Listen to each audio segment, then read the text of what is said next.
Mike Kuhnhausen promised Edward Dalton Haffey $50,000 to cause his estranged wife's forced ending. But neither man expected Susan to overpower Haffey instead. Hello, viewers. Today, we dive into a story where the target became the hunter and the killer became the casualty. A hitman attempted to kill Susan Kuhnhausen, but she killed him instead. Without further delay, let's begin unraveling this disturbing story. On September 6, 2006, Susan Kuhnhausen returned to her Portland home after a shift as an emergency room nurse. She found a strange man in her bedroom.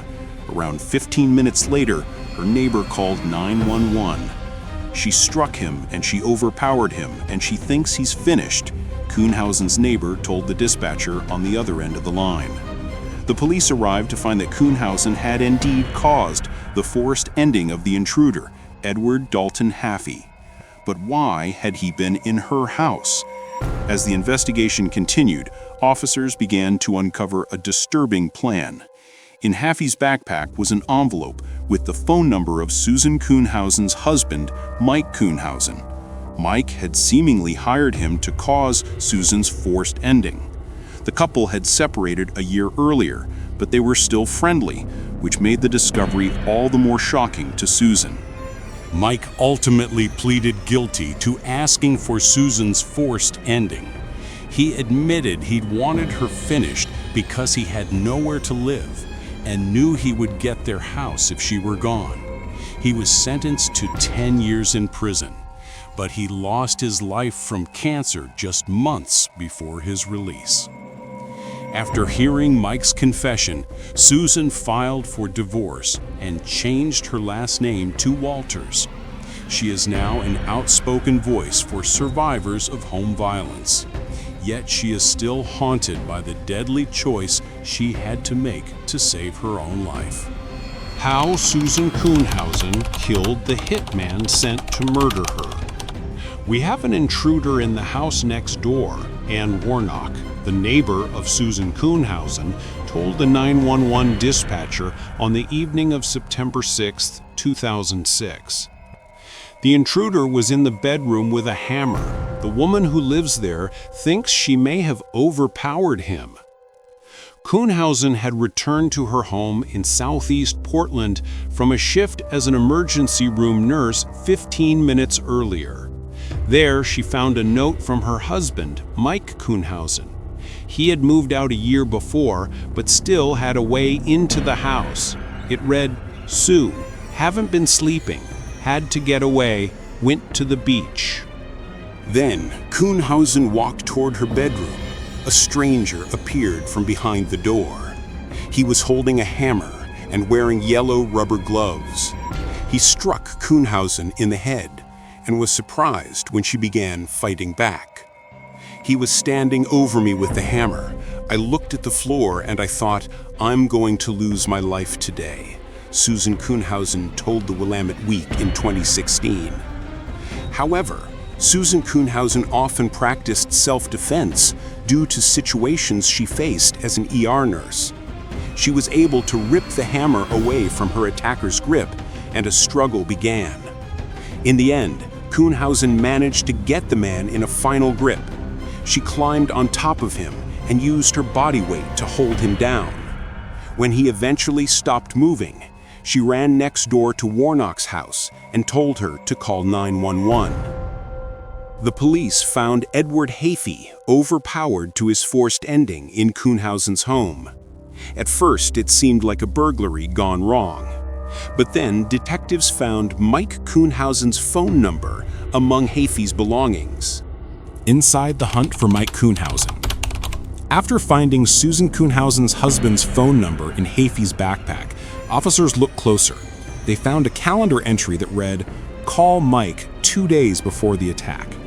Officers wanted to bring Mike Kuhnhausen in for questioning. There was only one problem. They couldn't find him. investigators discovered that Mike had left a final note at his father's house on September 8th, 2 days after the attack. It read, "All I ever wanted was to be loved, and every time I had it, I messed it up." 5 days later, on September 13, officers tracked Mike to the parking lot of a medical center outside of Portland. He said he planned to check himself in because he had nothing to live for anymore. Instead, he was taken for conspiracy to commit forced ending. "You're not going to believe my side of the story," Mike told detectives. "My side of the story is so far off the wall." At the same time, he denied any part in the attempted forced ending and claimed he didn't even know Haffey. However, investigators already knew that Mike Kuhnhausen had hired Haffey to clean floors at Fantasy Adult Video, where Mike was a boss. They also knew that Haffey had spent 9 years in prison before. He had been locked up for arranging the forced ending of his ex-girlfriend. Then, another man who had known Haffey came forward. He said Haffey contacted him just before the attack to ask if he wanted to help with an insurance scam. Slowly, the real story began to come out. The aftermath of the attempted hit. Mike had lost his job and had nowhere to live. They had been married for over 17 years, and he knew their house was paid off. He knew he would inherit it if she lost her life. He promised Haffey $50,000 if he would cause Susan Kuhnhausen's forced ending and make it seem like a burglary that went wrong when Susan came home. Mike Kuhnhausen eventually pleaded guilty in exchange for a 10-year sentence. Susan filed for divorce the day after Mike was taken. She later sued him for $1 million for the mental pain. She didn't need the money for herself, she just didn't want Mike to have it. This way, he couldn't try to hire another person to cause a forced ending upon his release. Mike never made it out of prison, though. He lost his life from cancer in June 2014, just 3 months before he was set to go free. Susan Kuhnhausen, meanwhile, told the Oregonian in 2014, "I've got a life sentence.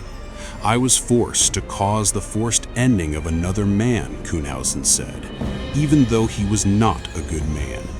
That was the hardest part. Now, going by Susan Walters, she struggles with paranoia and anxiety even after her ex-husband's loss of life. She shares her experience with other targets of home violence and brutal crimes, and she works for their rights. "One minute you're a regular person in the world," Susan stated in 2016, and then you're not. Viewers, this was the dramatic story where self-defense brought survival, but the scars of that deadly choice remain. What are your thoughts on this chilling story? Share your opinions in the comments below. We'd love to know how you feel about these shocking events. If this chilling story gripped you, like, share, and subscribe for more true crime cases that peel back the darkest layers of history. And remember, if you or someone you know is struggling with heavy thoughts, reach out to a mental health professional. Your life and well-being are far more important than any story we cover here. Take care, and until next time, another haunting case awaits.